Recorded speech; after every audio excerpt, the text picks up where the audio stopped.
સરહદના શૂરવીર એવા રેવાજી જેઠાજી રાઠોડનો જન્મ 8/12/1927 માગશર સુદ પૂનમને ગુરુવારના રોજ થયો હતો. તેમના માતાનું નામ લાધીબાઈ અને પિતાનું નામ જેઠાજી હતું. તેઓ રાઠોડ ઠાકોર પરિવારમાં જન્મ્યા હતા. બનાસકાંઠા જલોયા ગામની અંદર 1966 પહેલાં તેમની પેઢીઓથી પટેલાઈ મુખીપણું ચાલતું.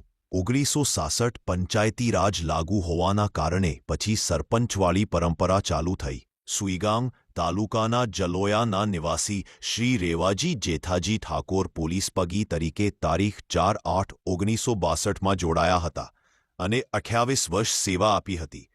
સુઈગામ વાવ અને છેલ્લે ધાનેરામાંથી રિટાયરમેન્ટ લીધું હતું અને ત્યાં પણ તેમને મેડલ સહિત સન્માનિત કર્યા હતા. એમને જે દેશ માટે જેટલું સમર્થન આપ્યું છે એ અત્યારે પણ ગામના લોકોએ ગૌરવ લે છે.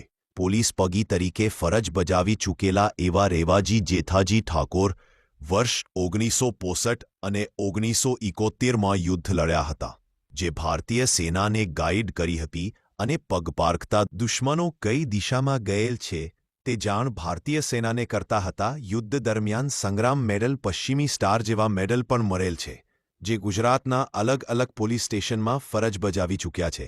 1965ના યુદ્ધ દરમિયાન પાકિસ્તાન વિસ્તારની માહિતી એકત્રિત કરી તેમજ પગ પારખીને દુશ્મનની ઊંચાઈ, તેના શરીર પર કેટલું વજન છે એ પગના નિશાન પરથી ખબર પાડી લેતા તે વિસ્તારના રસ્તા ક્યાં ક્યાં જતા બધી માહિતી રેવાજી જેઠાજી ઠાકોર પાસે હતી અને આ માહિતી દેશના ફૌજને આપી ભારતીય સેનાને મદદરૂપ બન્યા હતા. અત્યારે પણ જલોયા ગામની નીલકંઠ મહાદેવનું મંદિર છે.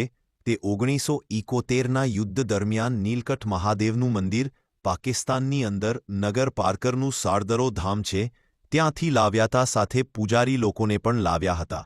અત્યારે પણ રાઠોડ પરિવારના લોકો તેમજ ગ્રામજનો ગૌરવ અનુભવી રહ્યા છે.